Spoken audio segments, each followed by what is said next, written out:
Hey guys, Molly Designless Detail. We're fresh off the gym and stopping over at the remodel project today. Gonna see what is going on here, so stay tuned for more.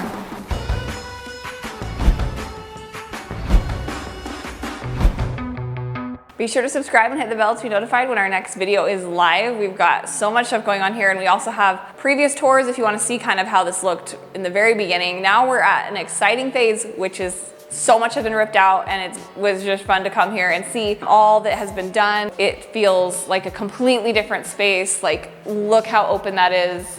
It's amazing because you can like walk in the front door and see all the way to the back of the house and just have that sense of volume in the ceiling. It's very exciting that we are getting somewhere finally. So over on this side, we've got these window treatments that are kind of a struggle. We were gonna try and keep the blinds and have them just like cleaned, but these ones are super weird because they had that, remember that it was like 3/4 of the way that cornice board, and so the top was open and then the bottom is blind, so it's just weirdness.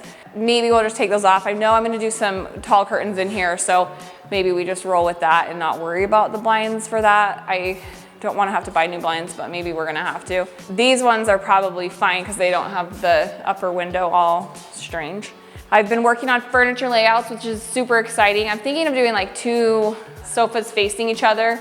I kind of like that look because it's like a good balance of like bringing a lot of seating, but still keeping kind of like a classic look to the space, so that would be fun. And then I've got like a design plan for this room I can't wait to show you. But basically we have some cool shelving with a gorgeous credenza in the middle, and I'll probably put artwork above it, but it'd also be a good place for a TV. I think the modern family likes a TV, but we also have a TV area in the back I'll show you. So, and this is of course gonna be the dining room, which we've made it feel less formal because it doesn't have that rando wall there. And all the beamage, as I call it, was taken out, so we don't have all that kind of intersecting busyness. And that was really bringing down the ceiling too. Like, it's crazy now that you feel this, like how much volume there is, and now we can see the skylight, which the skylight is pretty actually nice for bringing in that natural light. It is a little bit randomly placed, but I think once we get the kitchen like laid out and everything, it won't be as weird. This, of course, is where the dining table will go. We'll update the light fixture. I've got some cool lights picked out. The lighting is just so fun. And I'm trying to keep it where it's like, it has a high-end look, but the price tag's not bad. I've ordered the dining table. I'm super excited. It's really pretty and sleek and simple, but it still seats a lot of people because this might be kind of like an entertaining type of house. So we want to plan for that, or just, I think it's nice for any house to have a lot of dining seating for entertaining, that sort of deal. So the wall here where it had those mirrors, if you guys remember that fun house of mirrors, is gone. We've already updated the space a ton by removing that. And then I'm going to, I think I'm gonna do 2 side-by-side cabinets here, because what gets expensive sometimes with those sideboards, like a gorgeous sideboard, is they are so large that the shipping is really expensive, which just kicks that price up. And so sometimes if you do 2 smaller cabinets side by side, I've done this before, you guys have seen me do it a few times, put 2 together though, it saves you a bunch and you still get the look of a larger piece. Over in this kitchen, it's totally like different here. And this has the highest ceiling because the peak kind of hits in the kitchen area. That's gonna be really great as I plan for this kitchen design. We've got cabinets underway. Oh my gosh, and the best news, guess what? Prestige, I love them, thank you Prestige Cabinetry. They helped me work on this cabinet that we were gonna have to cut from the budget. We made a couple adjustments. I had originally wanted to do the doors like metal wrapped because, I try to fit, when I do my designs, I pick those areas where I wanna put like the wow moment, and of course this was the wow moment, and so I had picked some details that were a little bit, shall we say, pricey. Yeah, but I was like, okay, I'm gonna start my bid with all the things I dreamed up, and if they're too expensive, we'll just cut it down. So that's kind of what we were doing. We had eliminated this, and then my friends there at Prestige were like, let's see what we can do to help with the budget, and thank heavens we found a workable option. Really, really fun stuff coming with that. We have to dig a trench. I think we talked about this for the plumbing because it was running through one of those beams, so that'll be taken care of. The island that's going here, I actually made the island larger than I had originally planned because there is a good amount of space. That's one of my favorite things about the kitchen, is that it just has this kind of width that is really gonna make it feel grand. And the island, it was gonna be 4 feet deep, and I think I'm gonna make it 5 feet. That's what we're looking at. And so it's gonna just be like an amazing area of open countertop, for food prep and that sort of thing. And then we kind of have, and there'll be seating across the back and just kind of segue seamlessly into the new dining room space. I mean, it was the dining room before, but it was just cut off, and so now it's going to be open to it. And this will be kind of nice too. I like the idea of the back of this island. So we have storage, we have cabinetry right there, which will be great. But it also can be kind of almost like a serving island. So like if you were going outside to eat or whatever, you know, you could just kind of like lay out your food here for a party or whatever. And we will have the hard floors throughout.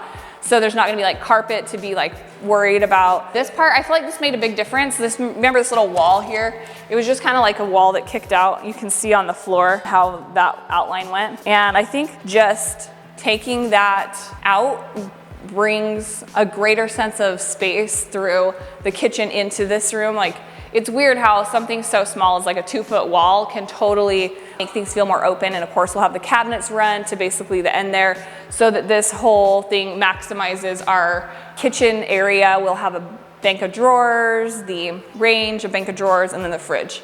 So it will be very kind of like, you know, a lot in one area, but then we have this open situation here now that will be, I think, really good for the overall feel of the kitchen. Over here in the family room, this is of course another big statement maker is this, how we're gonna do the fireplace area. We're gonna frame it forward. So it's like this is set back, but it'll come all the way flush with the fireplace as it's placed. And so that we will have essentially a really minimal, sleek fireplace, and we will have that beautiful stacked limestone. The stacked limestone is probably my biggest splurge, but I want this to be a big moment in this house.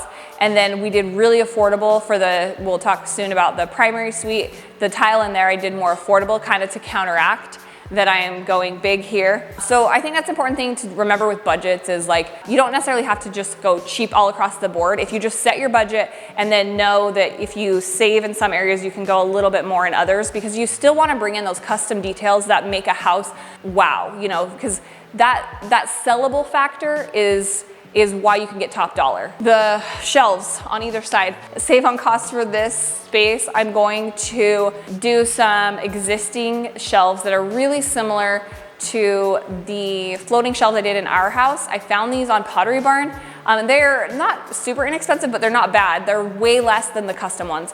And so there's a 3-foot option. So we're gonna basically do a 3-foot shelf on that side, you know, going up so that we have open shelves on that side. And then we will mirror it on this side to keep the symmetry where those go over here too. And this side, they don't have a wall to die into, so the end of them will just be kind of floating because I didn't want to put a wall up. Over here, we got that cornice board taken down, that beauty of a thing, that mauve. And you know, I look at those things and I'm like, dang, somebody probably paid good money to have that custom made just for that spot, but it's okay. It's not the 90s anymore, so we're gonna update this. I'm gonna do some really beautiful just curtains, I think. Take them to the ceiling so that we have, you know, that finished look that's still like classic, modern, clean. And here we've got so much furniture to plan out.